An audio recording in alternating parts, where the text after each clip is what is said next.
Hello and welcome. You're watching UATV News with me, Ksenia Buhai.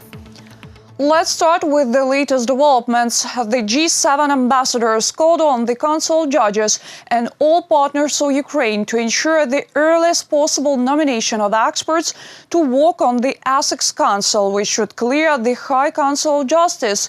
This is stated in the ambassador's statement posted on Twitter. They said that there is now a historic opportunity to create an effective and fair judicial system in Ukraine. Besides, the U.S. Department of State has also called on to implement judicial reform and accelerate the process of forming the High Council of Justice as soon as possible.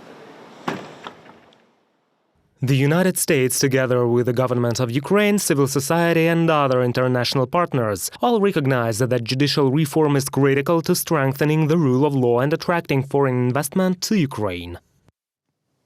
The OSCE head regrets Russia's decision to close the mission on the Russian-Ukrainian border. It goes about the entry-exit checkpoints Hukovo and Donetsk. In the statement on the organization's website, Swedish Foreign Minister Ann Linde, who chairs the OSCE, stressed the need for full implementation of the Minsk agreements.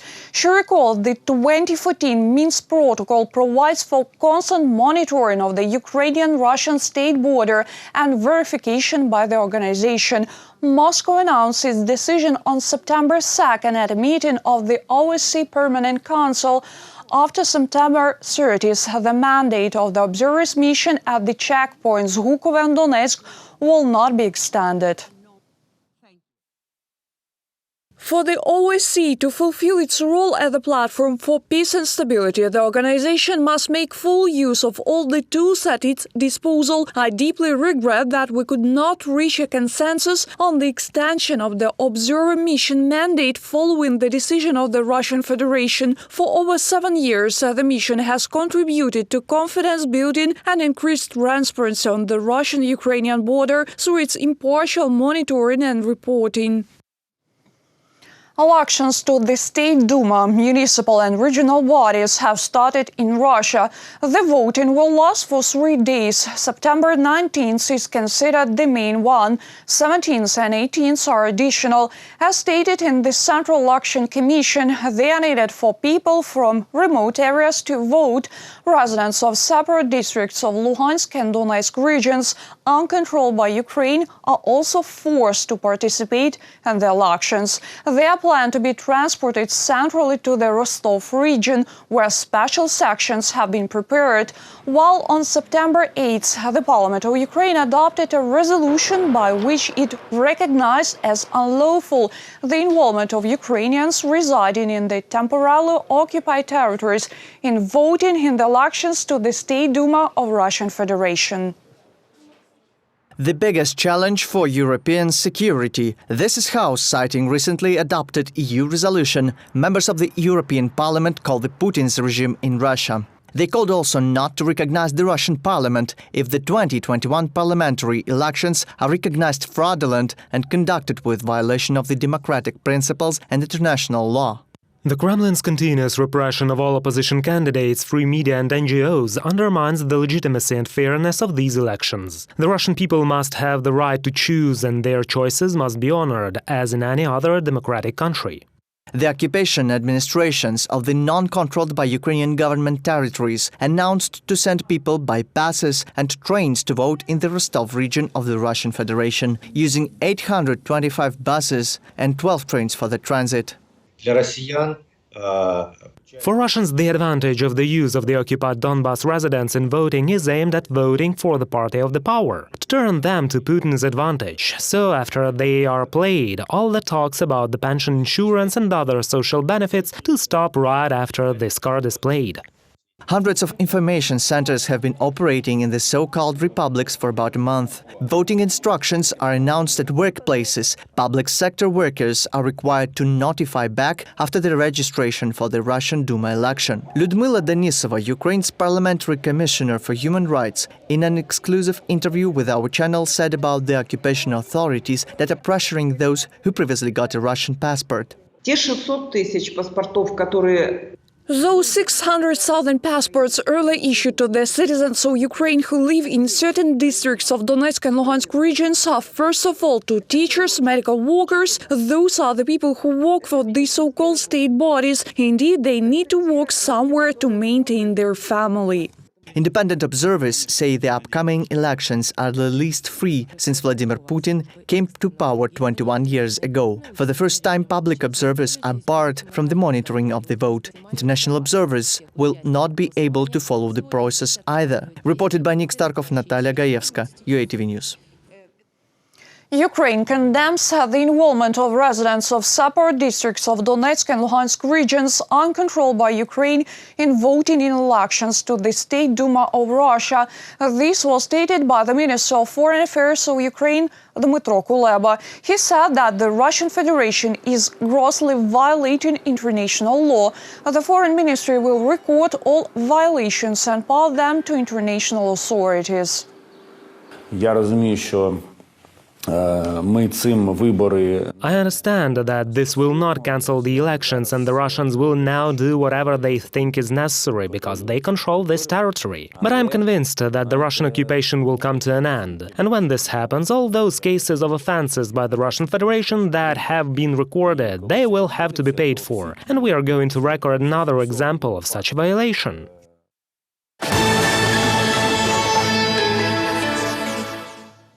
The COVID-19 outbreak in the first Odessa city hospital. Coronavirus was confirmed in 5 patients of the therapeutic department. All of them have not been vaccinated. Express tests did not reveal the infection, but later symptoms of the disease appeared. The department is now closed for quarantine. All contact patients and doctors made their PCR tests. They will be isolated for 14 days. 4 patients have a severe form. They are in specialized COVID departments for treatment. Another patient is being treated at home, self-isolated. Изначально эти пациенты поступили ургентно. Those patients were admitted with various diseases. All patients undergo antigen tests, and the tests were negative. However, these tests do not give us a 100% guarantee that the patient does not have the coronavirus. This patient may be in the early stages of the incubation period, and even a PCR test may show a negative result. Accordingly, in 4 days, the patients got a fever, PCR tests were carried out, and the test result was positive. Cherkasy surgeons made a unique operation. For the first time in history, they transplanted bone marrow to an adult patient from an unrelated donor. The doctors kept the news secret for months. It became known only now when the 19-year-old patient Elena said she feels good and is getting ready to return home. Our correspondents will tell you more. 19-year-old Elena can finally hug her mother. The girl was operated on a month ago. I really like nurses and doctors. I really feel like they're my own family, but still I miss my mother, my relatives. This video was shot just before the operation. 2 years of struggle with myeloid leukemia were unsuccessful for the girl. Only bone marrow transplantation could save her life. The health tests showed that Elena's relatives couldn't become donors. Until then, unrelated grafts were not used in Ukraine. As soon as we found out that we need an operation and it is impossible to do it here in Ukraine, we started looking for an opportunity abroad because we had to save our child. I contacted one Turkish clinic. We held a consultation and they announced me this sum we just couldn't afford.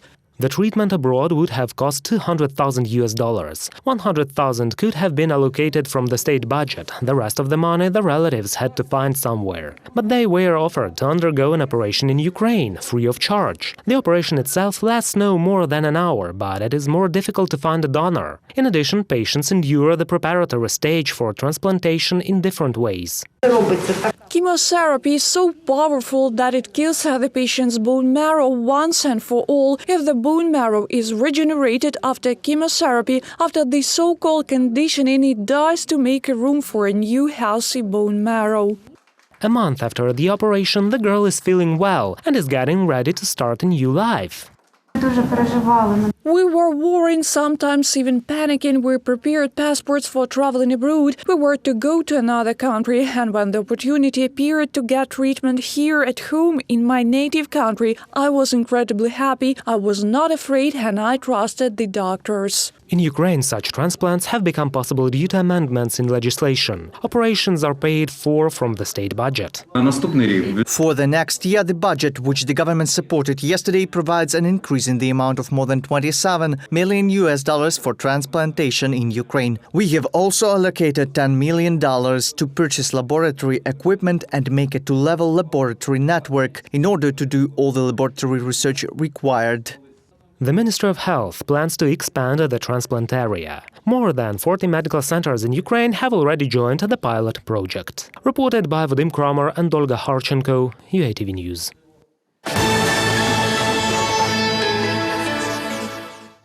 $1 billion trees in 3 years. The program Green Country, initiated by Ukrainian President Volodymyr Zelensky, has started in Ukraine. On September 16th, the first special storage facility was opened in Lviv, where seedlings for the future forests will be grown. The program will be developed in several stages, and its final result should be 1 million hectares of new forests in some 10 years. In fact, this is a plan for the environmental rescue of our country. Even today, each of us feels the negative climatic changes taking place in our country. This is desertification and dust storms and the highest percentage of plowed-up land in Europe. Besides, Ukraine is also going to cut carbon emissions and develop renewable energy sources. Within the Paris Agreement, the Ukrainian government is committed to reduce the greenhouse gas emissions by 65% by 2030. To this end, the Ministry of Environment is developing an action roadmap, which implies environmental changes in all sectors of the economy. Багато заходів.